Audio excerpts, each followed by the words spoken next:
Students, welcome back to my channel, and this is class 8th NCERT math solution, and we are doing exercise 2.2 from chapter 2 linear equation in one variable.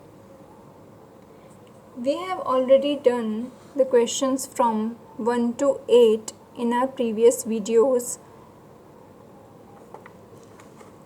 and I have given the link of that videos in my description box, and I have also given the link of exercise 2.1 in my description box, so you can watch it from there. In this video we will solve further questions of the exercise 2.2. So let's start. Here is our question number 9. The ages of Rahul and Harun are in the ratio 5:7. 4 years later, the sum of their ages will be 56 years. What are their present age? यहाँ पे हमसे कहा है कि राहुल और हरून की जो as है वो 5:7 के रेशो में है, ओके, और 4 साल बाद उनकी एज का जो सम होगा वो 56 ईयर्स होगा. सो हमें उनकी प्रेजेंट एज फाइंड आउट करनी है. मैंने आपको बताया था कि रेशो वाले क्वेश्चंस में हम हमेशा 5x और 7x पुट करते हैं, लेट करते हैं.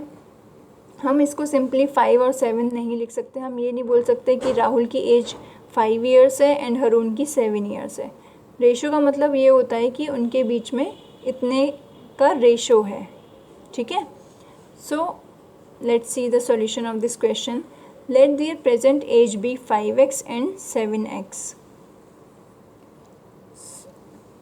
अब अकॉर्डिंग टू द क्वेश्चन हमसे कहा है, हमने यहाँ पर इनकी एज लेट कर ली है. अब इसको हम क्वेश्चन के अकॉर्डिंग वर्कआउट करेंगे. 4 years later the sum of their ages.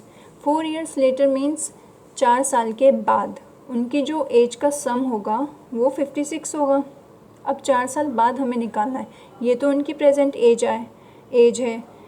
4 साल बाद इनकी एज कितनी हो जाएगी? इसमें 4 साल और ऐड हो जाएंगे, ओके.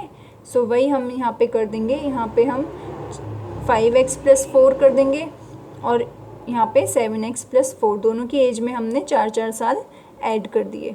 हमें दोनों की अलग अलग एज में 4 ऐड करना पड़ेगा. हम ये नहीं कर सकते 5x + 7x + 4, ओके, वो गलत हो जाएगा. सो 5x + 4 + 7x + 4 = 56, बिकॉज यहाँ पे उनकी एजेस का सम क्या दे रखा है? 56.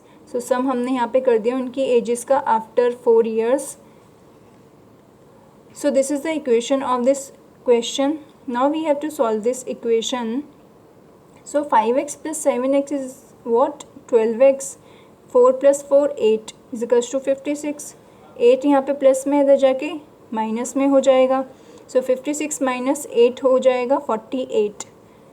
सो 12 यहाँ पे मल्टीप्लाई में, इधर जाके डिवाइड में हो जाएगा. So x = 48 divides by 12, and when we divide 48 by 12 we get 4, because 12 4s are 48. अब हमें यहाँ पे इनकी प्रेजेंट एज फाइंड आउट करनी है. So their present ages are, x की वैल्यू आ गई. We have to put this value in 5x and 7x. So 5x = 5 × 4 = 20 आ जाएगा. 5 4s are 20. It means Rahul की एज 20 years है and 7x = 7 × 4 = 28 years and Haroon की as 28 years है. So this is the answer of this question. Now let's see the 10th question of this exercise.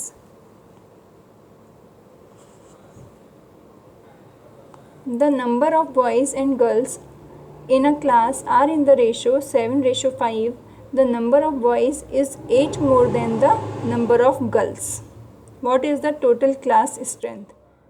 अब हमें यहाँ पे भी रेशो दे रखा है number of boys and number of girls के बीच का, और एक कंडीशन और दे रखी है. सो लेट्स सी. तो हम नंबर ऑफ़ बॉयज़ को क्या मान लेंगे? 7x, and number of girls will be 5x. So the number of boys is equals to 7x, the number of girls is equals to 5x. According to the question, अब हमें जो condition दे रखी है उसको हम फॉलो करेंगे. The number of boys is 8 more than the number of girls. तो जो नंबर ऑफ बॉयज़ हैं वो 8 ज़्यादा है नंबर ऑफ गर्ल्स से. Okay. 5x + 8 is equals to 7. अब हमने यहाँ पे 5x में क्यों 8 प्लस किया, 7x में क्यों नहीं किया? Because number of boys is 7x. सो और यहाँ पे हमसे बोला है the number of boys is 8 more than the number of girls. इस टाइप के क्वेश्चंस में बच्चे हमेशा मिस्टेक करते हैं. सो बेटा यहाँ पे नंबर ऑफ गर्ल्स और नंबर ऑफ बॉयज़ हमें इक्वल करने हैं. Okay.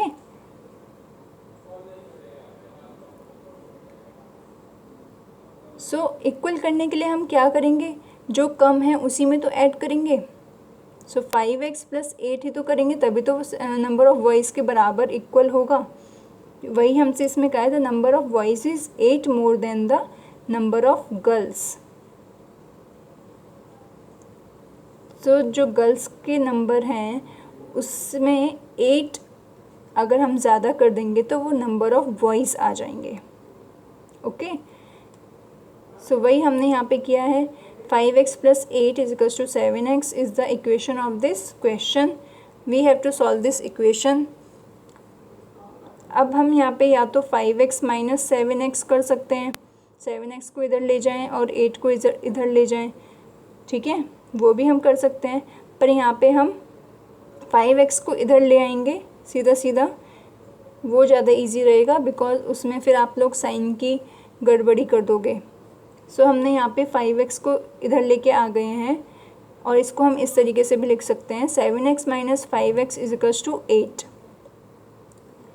Now 7x - 5x is what? 2x हो जाएगा इज इक्वल्स टू 8. 2 मल्टीप्लाई में इधर जाके डिवाइड में हो जाएगा. So x is equals to 8 divides by 2. So 2 4 8 होते हैं. We all know that.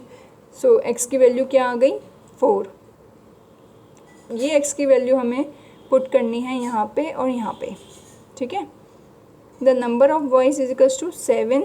x means x की जगह हमने 4 रख दिया तो 7 × 4 is equals to what? 28. And the number of girls is equals to 5x है. So it means 5 × 4 is equals to 20. अब हमें यहाँ पे number of boys and number of girls find out नहीं करने हैं. We have to find out the total class strength. Total class strength निकालने के लिए हम क्या करेंगे? Number of boys and number of girls को ऐड कर देंगे. इससे हमारी total strength of the class आ जाएगी. So total strength is equals to 28 + 20 is equals to what? 48. So 48 is the answer of this question. Now let's see the 11th question of this exercise. Here is our 11th question. Baichung's father is 26 years younger than Baichung's grandfather and 29 years older than Baichung. The sum of the ages of all the three is 135 years. What is the age of each one of them? यहाँ पे हमें बाईचुंग्स के father की as के लिए बोला है कि वो 26 ईयर्स यंग हैं बाईचुंग के ग्रैंडफादर से. ओके. एंड 29 ईयर्स बड़े हैं बाईचुंग से. ओके. सो और उनका जो तीनों का सम है, तीनों की एजेस का सम है वो है 135 years. So we have to find out the age of each one of them. So let's see. सबसे पहले हमें ये फाइंड आउट करना है इसमें कि हम एक्स किसको लेट करें. बाईचुंग्स के फादर की एज को करें, बाईचुंग्स की एज को करें, या फिर बाईचुंग्स के ग्रैंडफादर की एज को करें. आपको अब क्वेश्चन में देखना है कि क्या कॉमन है. जैसे कि यहाँ पे Bhaichung's father age is 26 years younger than Bhaichung's grandfather. So जो फादर की एज है वो ग्रैंडफादर से 26 ईयर्स कम है और बाईचुंग से 29 ईयर्स ज़्यादा है. इट मीन्स यहाँ पे जो कॉमन है वो है Bhaichung's father age. So let Bhaichung's father age be x. उसी को हम एक्स लेट कर लेंगे. अब इसको x लेट करने के बाद हम ईज़िली लेट कर सकते हैं बाईचुंग्स की एज को एंड बाईचुंग्स के ग्रैंडफादर की एज को। तो बाईचुंग की एज क्या हो जाएगी, जब हम उसके फादर की एज को x लेट कर लेंगे तो बाईचुंग्स की एज हो जाएगी 29 years older than Bhaichung. It means जो उसके फादर की एज है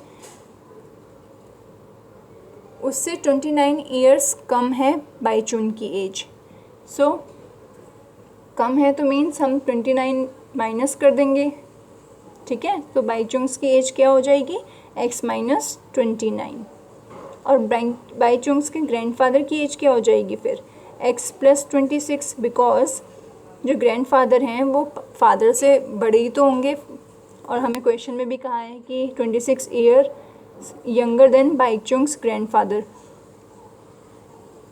कि जो फादर की एज है वो ग्रैंडफादर से 26 ईयर्स कम है, छोटे हैं वो उनसे। तो हमने क्या किया, यहाँ पे हम इसको प्लस करके 26 लिख देंगे। इट मीन्स जो ग्रैंडफादर की एज हुई वो 26 ईयर्स ज़्यादा हो गई बाईचुंग के फादर की एज से, ठीक है। अब according to the question the sum of their ages is equals to 135 years. So तीनों की एजेस का हम यहाँ पे सम कर देंगे, x plus x minus 29 plus x plus 26 is equals to 135। ये हमारी इक्वेशन आ गई है। यहाँ पे हम x वाली टर्म्स को ऐड कर देंगे, x plus x is what 3x and 26 minus 29 is what -3 is equals to 135। 3 यहाँ माइनस में इधर जाके प्लस में हो जाएगा and it will be 138 and 3 यहाँ पे मल्टीप्लाई में इधर जाके डिवाइड में हो जाएगा। So x is equals to 138 divides by 3 is equals to 46। So अब हमारे पास x की वैल्यू आ गई है 46। x की वैल्यूज़ अब हमें यहाँ पे पुट कर देनी है।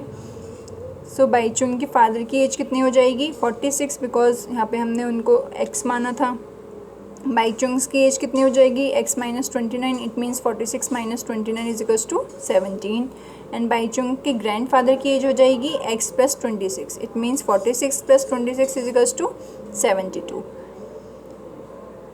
सो तीनों की एज हमसे पूछी थी वो हमने फाइंड आउट कर ली है। सो 46, 17 and 72 years is the answer of this question. So this is it for now. In our next video we will solve further question of this exercise. Till then, bye bye.